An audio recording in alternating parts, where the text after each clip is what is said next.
He was one of the last of a dying generation of African liberation leaders. Kenneth Kaunda served as the first president of the southern African nation of Zambia after it gained independence from Britain in 1964. He held the post until 1991.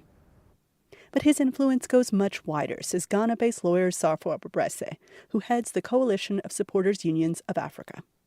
Kenneth Kaunda continued with the fight against colonialism and played a leading role in discipling the likes of Nelson Mandela, the likes of Robert Mugabe, the likes of Sam Nujoma, and others to bring independence to the Southern African nations, just as Kwame Nkrumah did in West Africa. It is safe to say that as Kwame Nkrumah was in West Africa, so was Kenneth Kaunda in Southern Africa. His legacy lasts not in a lifetime, but it lasts forever.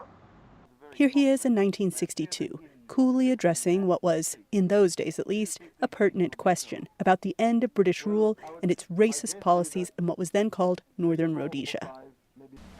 What is the future of the white man here in Northern Rhodesia under a unit government? Well, in fact, if I may take this to individual, I would say any white individual, man or woman, has exactly the same rights under unity government as I personally have. In other words, the rights of the whites will not be affected at all. That's exactly what I mean. But you will have equality among the two races. Exactly. That passion for equality was central to Kaunda's vision of a modern Zambia, a landlocked nation with dozens of languages and ethnicities.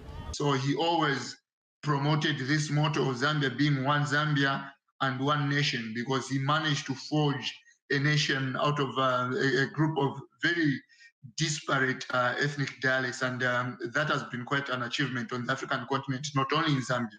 Kaunda was born in 1924, the youngest of 8 children of missionary teachers from neighboring Malawi. Like fellow post-independence leaders Julius Nyerere of Tanzania and Robert Mugabe of Zimbabwe, Kaunda began his career as a teacher before shifting to politics. Some say he set up his small country for success. Others say he leaves a mixed legacy. And, says Matambo, that may be because of the immense pressure put on Africa by global and regional events, from as far away as the Soviet Union to as close as South Africa. In the battle against the unjust apartheid system, says Pan-African activist Daniel Mbonu, he also was a leading light. By his contribution in raising awareness on what was happening in South Africa, he made the world understand the harsh realities of apartheid in South Africa, and was a voice for South Africans at the United Nations. He made the UN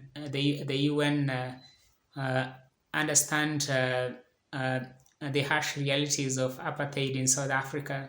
Kaunda remained active after his retirement, campaigning with HIV/AIDS organizations as an elder statesman in his country and the region. In recent years, he made fewer public appearances, attending the funerals of Mugabe and of South African icon Nelson Mandela, his contemporaries during this triumphant and turbulent century in African history. Anita Powell, VOA News, Johannesburg.